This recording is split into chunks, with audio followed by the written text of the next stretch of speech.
हम सबने कभी न कभी ये सोचा है कि यार 15 लाख की नई टॉप मॉडल हैचबैक लेने से अच्छा है किसी पुरानी लग्जरी सेडान या फिर तकड़ी एसयूवी का सेकंड हैंड मॉडल ले लूं। बौकाल भी टाइट रहेगा और पैसे भी बचेंगे। बाहर से तो गाड़ी एकदम नई दिखती है, टायर पर पॉलिश लगी है, इंटीरियर के अंदर खुशबू आ रही है। आप 15 लाख दे देते हो, गाड़ी घर लेके आते हो, लेकिन कुछ महीनों के बाद उसके सस्पेंशन इंजन से आवाज आनी शुरू हो जाती है। आप सर्विस सेंटर पर जाते हो, वहाँ पर आपको सर्विस सेंटर वाले 2 लाख का बिल थमा देते हैं। आप जिस डीलर से गाड़ी लाए थे, आप उसे फोन करते हो और डीलर आपका फोन नहीं उठाता। यह कोई मनगढ़ंत कहानी नहीं है, यह इंडिया की यूज कार मार्केट की रोज की सच्चाई है। भाई यूज कार मार्केट में कबाड़ को सोना बनाकर बेचना एक बहुत तगड़ा बिजनेस बन चुका है। मैं यहाँ आपको यह बताने नहीं आया हूँ कि बोनट खोलकर इंजन का ऑयल कैसे चेक करे या फिर एक्सीडेंट गाड़ी को कैसे पहचाने। उसके लिए हजारों वीडियो पड़ी है यूट्यूब पर, आप उन्हें देख सकते हो। हम ऑटोमोबाइल इंडस्ट्री के सेल और मार्केट ट्रेड को दिन रात ट्रैक करते हैं। हमारे चैनल पर यही काम है कि डेटा के पीछे का सच्चाई निकाली जाए। आज मैं आपको वो 5 अंदर की बातें बताऊंगा जो कोई यूज कार डीलर आपको कभी नहीं बताने वाला। अगर आपने 5 रूल समझ लिए तो मैं गारंटी देता हूँ कि आप कभी भी यूज कार में घाटा नहीं खाओगे। चलिए सीधे मुद्दे पर आते। तो दोस्तों, पहला और सबसे बड़ा रूल है कि गाड़ी का साल मत देखो, उसकी जनरेशन और फेसलिफ्ट की टाइमिंग देखो। ज्यादातर लोग सोचते हैं कि 2019 का मॉडल 2018 से हमेशा बेहतर होगा, लेकिन यूज कार मार्केट में ऐसा काम नहीं करता। आपको यह देखना होगा कि जिस साल की आप गाड़ी ले रहे हो, क्या उसके 1-2 साल बाद उस कार का न्यू जनरेशन या कोई बड़ा फेसलिफ्ट लॉन्च किया गया था या नहीं। इसे हम एक एग्जांपल से समझते हैं। मान लो आप एक गाड़ी देख रहे हो, सेडान देख रहे हो या फिर एसयूवी देख रहे हो। वो गाड़ी का मॉडल 2015 से लेकर 2018 तक एक ही मॉडल चल रहा था और 2019 में कंपनी ने उसका पूरा डिजाइन और इंजन बदलकर न्यू जनरेशन लॉन्च कर दी। अब अगर आप 2018 का पुराना सेफ वाला मॉडल लोगे तो आपको वो बहुत सस्ते में मिल जाएगा, लेकिन जब आप उसे बेचने जाओगे तो उसकी कोई वैल्यू नहीं बचेगी, क्योंकि मार्केट में वो डिजाइन आउटडेटेड हो चुका है। तो इसमें सबसे बेस्ट डील आपको कहाँ मिलेगी? तो इसमें आपको बेस्ट डील तब मिलेगी जब आप नई जनरेशन वाले मॉडल के स्टार्टिंग ईयर में गाड़ी उठाओगे। मतलब अगर कोई नई जनरेशन 2021 में आई थी तो आप 2021 या 2022 का ही मॉडल ले, वो आपको नई कार के मुकाबले 25 से 30% सस्ती मिल जाएगी, क्योंकि स्टार्टिंग के 3 साल में डेप्रिसिएशन सबसे तेज होता है और अगले 4 से 5 साल तक वो गाड़ी मार्केट में पुरानी भी नहीं लगेगी। और दोस्तों, 10 साल पुरानी कार के चक्कर में तो बिल्कुल मत पड़ना, चाहे वो 20,000 किलोमीटर क्यों ही ना चली हो। उनके रबड़ पार्ट, हॉजिस और ब्रूशेस रखे रखे सड़ चुके होते हैं। पॉइंट नंबर 2, डायरेक्ट ओनर से ही कार लेना। सुनने में बहुत आसान लगता है, लेकिन असलियत में 90% गाड़ियां डीलर के पास खड़ी हैं। अब आप एक लॉजिक समझो, डीलर के पास कार आती कहां से? मान लो मेरे पास एक पुरानी जर्मन कार है, उसमें गियर बॉक्स का इशू आ गया और सर्विस सेंटर ने बोला है भाई 3 लाख का खर्चा आएगा। क्या मैं उसमें 3 लाख रुपए लगाऊंगा? बिल्कुल नहीं। मैं जाऊंगा एक यूज कार डीलर के पास और उसे सस्ते में कार दे दूंगा। अब वो डीलर क्या करे? क्या वो 3 लाख रुपए देकर ओरिजिनल काम करवाएगा? नहीं। वो अपने किसी लोकल मैकेनिक को पकड़ेगा, उससे चाइनीज पार्ट डलवाएगा, 40 से 50 हजार में गाड़ी को बिल्कुल ठीक करवा देगा। आप जब टेस्ट ड्राइव लोगे, कितने किलोमीटर के टेस्ट ड्राइव लोगे? ज्यादा 4 किलोमीटर, 5 किलोमीटर, कितनी देर गाड़ी चला पाओगे? 30 मिनट, 40 मिनट। इस दौरान जो है आपकी गाड़ी बड़े मक्खन से चलेगी, लेकिन 1 महीने बाद वो चाइनीज पार्ट रास्ते में ही टूट जाएगा। डीलर का एक्चुअली प्रॉफिट मार्जिन इसी चीज पे टिका हुआ है कि वो डिफेक्टिव गाड़ियों को सस्ते में उठाते हैं और जुगाड़ करके महंगे में बेच देते हैं। कार डीलरों के लिए सबसे मेन होता है प्रॉफिट। अब वो पुराने डीलरों से सस्ते में सस्ता ट्राई करते हैं गाड़ी को खरीदने की और ट्राई करते हैं उस गाड़ी को महंगा से महंगा निकाला जा सके, जिससे उनका प्रॉफिट मार्जिन अच्छा खासा बन सके। अब चाहे इसमें गाड़ी डिफेक्टिव हो, कुछ भी हो, वो उन्हें ठीक कराएंगे और आराम से बेच देंगे। फिर इसका सोल्यूशन क्या है? देखो, आजकल मार्केट में बहुत सारे कमीशन एजेंट या ब्रोकर घूम रहे हैं। इन लोगों का फायदा ये है कि ये लोग गाड़ी खरीदकर अपने पास स्टॉक में नहीं रखते, ये सिर्फ आपको डायरेक्ट ओनर से मिलवाते हैं और डील फाइनल होने पर 1 से 2% कमीशन लेते हैं। और इसमें फायदा यह है कि कार जो है ओनर के घर पे खड़ी हुई है, आप डायरेक्ट ओनर से मिलते हो और जो कार आप लेने जा रहे हो सकता है वो उस कार को डेली यूज कर रहा हो, इसलिए उसमें ऐसे फर्जीवाड़ा होने के चांस ना के बराबर हो जाते हैं। और क्योंकि डीलर के पास पैसे ब्लॉक नहीं है, आपको गाड़ी 1 से 2 लाख रुपए सस्ती पड़ सकती है। पर यहाँ पर आपका जो ब्रोकर है उसको भी थोड़ा आपको वेरीफाई करना पड़ेगा, क्योंकि आजकल मार्केट में डीलरों के भी बहुत तगड़े तगड़े ब्रोकर बैठे हुए हैं जो डायरेक्ट आपको इस तरीके से सेटअप बनाएंगे कि ये ओनर की कार है और वो आपको डायरेक्ट ओनर से मिलवा रहा है, पर एक्चुअली में वो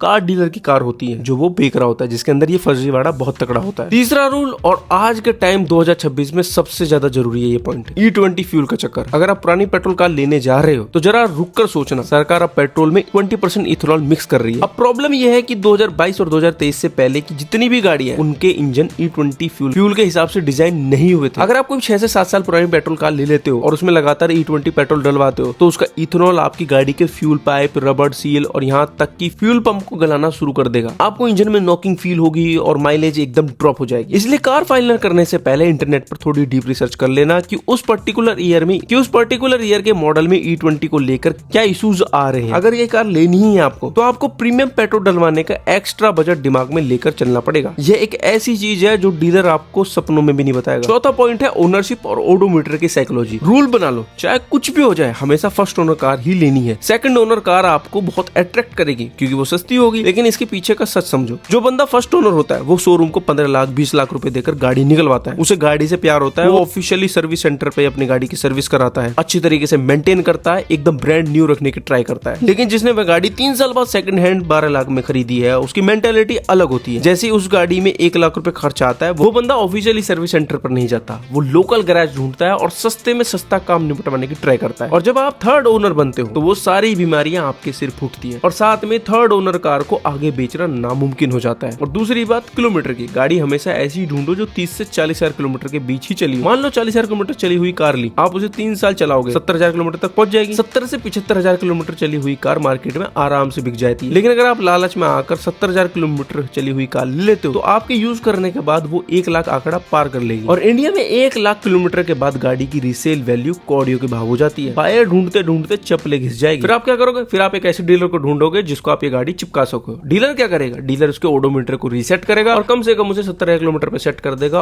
और वो फिर उसको रीसेल कर देगा। और डीलरशिप वाला फंडा मैं आपको ऑलरेडी बता चुका हूं। 5वां और आखिरी पॉइंट, हमेशा वो कार लो जिसकी सड़क पर भरमार। अगर आप एसयूवी सेगमेंट में देख रहे हो तो एसयूवी 7XO जैसी गाड़ी देखो जिनकी डिमांड भी है और सप्लाई भी है। कभी ऐसी कार मत उठाना जो इंडिया में फ्लॉप हो गई हो या फिर रेयर हो, जैसी पुरानी वोल्वो S60 या कोई आउटडेटेड इंपोर्ट कार। अब मैं ऐसा क्यों बोल रहा हूँ? क्योंकि पॉपुलर कार के स्पेयर पार्ट आसानी से मिल जाते हैं। यहाँ तक कि अगर इंजन या फिर गियर बॉक्स में कोई मेजर काम आ जाए तो आप सेकंड हैंड मार्केट में OEM पार्ट बहुत आसानी से सस्ते में मिल जाएंगे। वहीं अगर आपने कोई रेयर कार ले ली तो उसका एक छोटा सा सेंसर भी 20,000 रुपए का आएगा और उसका इंपोर्ट होने में 3 से 4 महीने लग जाएंगे। तो मार्केट के अंदर से ऐसी कार उठाना जो मार्केट में अच्छी खासी बिक रही हो और अभी भी उनकी कार आ रही हो और उसका अपग्रेडेड वर्जन आ रहे हो, चाहे वो पुराने हो चुके हो, क्योंकि उनके पार्ट जो है मार्केट में बड़े आराम से मिल जाएंगे। अब हमने मेन रूल तो समझ लिए, लेकिन जब आप गाड़ी देखने फिजिकली डीलर या फिर ओनर के पास खड़े हो तो आपको किन छोटी छोटी बातों का ध्यान रखना है, ये 5 टिप्स बता देता हूँ मैं आपको। ये लिख कर रख लो, कोई मैकेनिक साथ में ले जाने की आपको जरूरत नहीं पड़ेगी। अगर आपसे कोई कह रहा है कि गाड़ी सिर्फ 20,000 किलोमीटर चली हुई है तो सबसे पहले टायर चेक करो। हर टायर पर 4 डिजिट का यानी कि DOT कोड होता है जो मैन्युफैक्चर वीक और ईयर बताता है। जैसे 4223, इसका क्या मतलब है? इसका मतलब है कि आखिरी जो 2 डिजिट है वो ईयर डिनोट कर रही है यानी कि 2023, और फर्स्ट 2 डिजिट है 42 वो डिनोट कर रही है वीक को, किस साल के किस वीक में वो टायर बना है। अगर कार 20,000 किलोमीटर चली है तो टायर ओरिजिनल कंपनी वाले ही होने चाहिए। लेकिन अगर गाड़ी 20,000 किलोमीटर चली हुई है जो उसके ओडोमीटर में रीडिंग दिखा रहा है और टायर बिल्कुल नए डले हुए हैं या फिर पूरी तरीके से घिस चुके हैं तो 100% ओडोमीटर के साथ छेड़छाड़ी हुई। दूसरा, इंश्योरेंस की NCB चेक करो। सर्विस हिस्ट्री के साथ साथ गाड़ी के इंश्योरेंस पेपर मांगो। उसमें एक कॉलम होता है NCB यानी कि नो क्लेम बोनस। अगर NCB 0 है तो इसका सीधा मतलब है कि पिछले साल गाड़ी ठुकी थी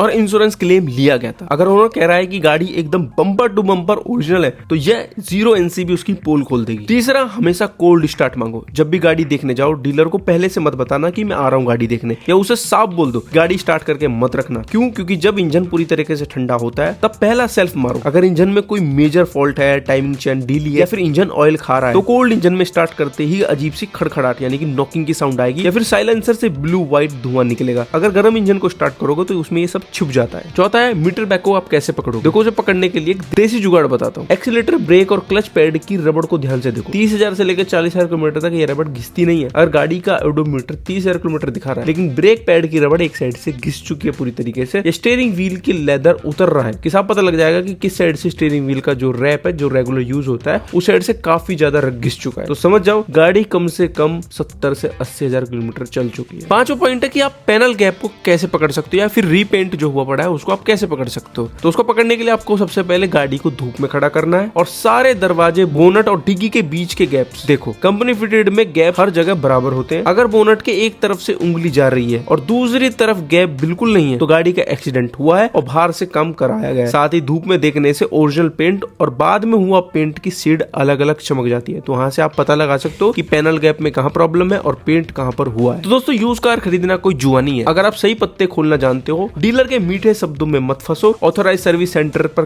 कॉल करके वेरीफाई करो, फर्स्ट ओनर या फिर 40,000 किलोमीटर और फिर पॉपुलर जनरेशन वाली कार ही चुनो। अगर आपने 5 रूल को फॉलो कर लिया तो हो सकता है आपको गाड़ी ढूंढने में 2 महीने लग जाए, लेकिन जब आप गाड़ी घर लेके आओगे तो वो आपको रुलाएगी नहीं कभी भी। आपको यूज कार को लेकर क्या ओपिनियन है? क्या कभी किसी डीलर ने आपको चूना लगाने की कोशिश की है? मुझे कमेंट बॉक्स में जरूर बताना। और वीडियो जरा सी भी इंफॉर्मेटिव लगी हो तो लाइक, चैनल को सब्सक्राइब करना मत भूलना। मिलते हैं नेक्स्ट वीडियो में, तब तक के लिए ड्राइव सेफ।